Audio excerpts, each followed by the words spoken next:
Hello everybody and welcome.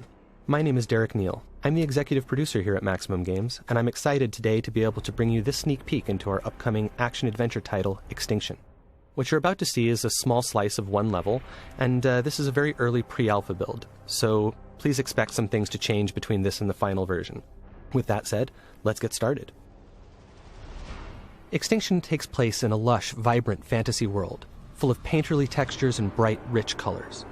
But this world has come under siege by an organized army of massive otherworldly invaders known as the Reveni, who have begun systematically eradicating humanity off the face of the planet.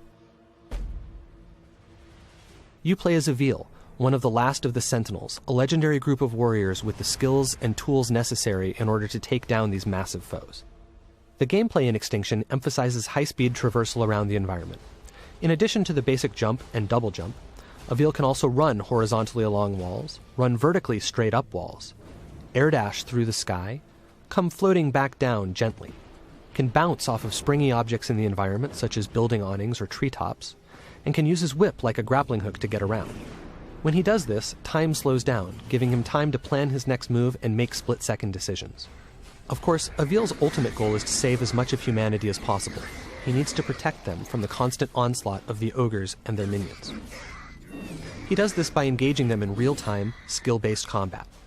In addition to his series of regular strikes, he can also execute powerful AoEs, launch enemies into the sky, slam them back down to the ground, cancel his attacks into rune strikes for massive damage, and cancel his attacks into dodges in order to evade his opponent's strikes.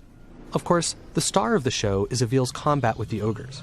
Now, with their minions defeated, it's time for Avil to take on their master, one of the enormous Reveni who has been rampaging through the countryside, obliterating everything in our fully destructible environments. The ogres themselves are fully dismemberable, but they wear armor in order to protect themselves. In order to take this beast down, Avil must first destroy that armor. This is done via a powerful charged-up rune strike. Once the armor is destroyed, Avil can then dismember the limb underneath.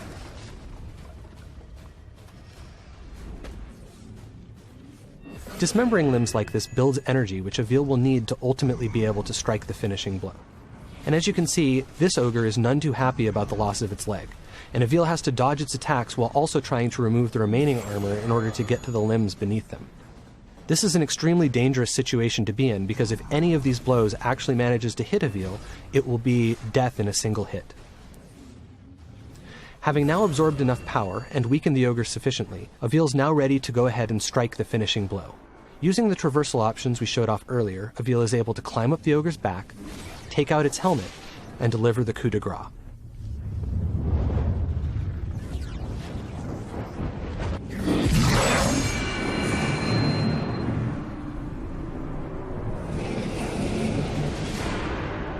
That was a relatively easy fight against a relatively basic opponent, but not all enemies are so simple. Depending on what armor, weapons, and abilities they have, each ogre presents its own unique challenges, and requires different strategies and tactics to take down. Here, we have an example of an ogre decked out in gold armor. This armor does open up some new traversal options for Avil, but as you can see, it's also much harder to remove. Each piece is protected by multiple latches that must be destroyed in order to remove it. 4 of them on each leg piece, and 2 on each arm piece.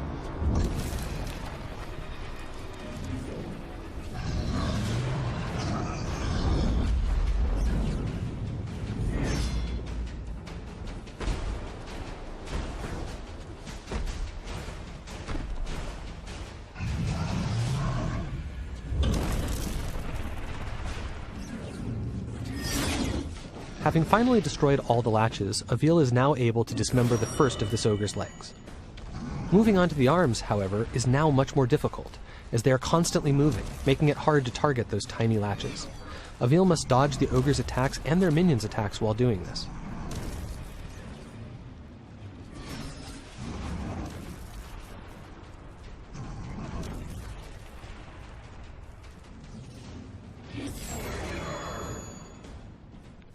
It has now taken sufficiently long to take down this ogre that its leg has regenerated, and it stood back up, but it no longer matters. Flush with energy from his last kill, Avil is ready.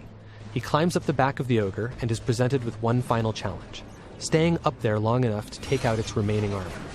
First, he removes the helmet, and then the collar. With these two obstacles out of the way and its neck exposed, Avil can finally go in for the kill. And so, the second ogre falls.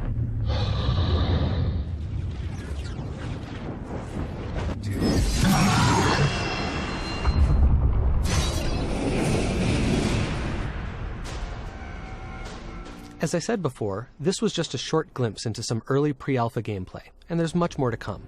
Go to Extinction.com to keep up with all the latest news and reveals, and I'll see you next time.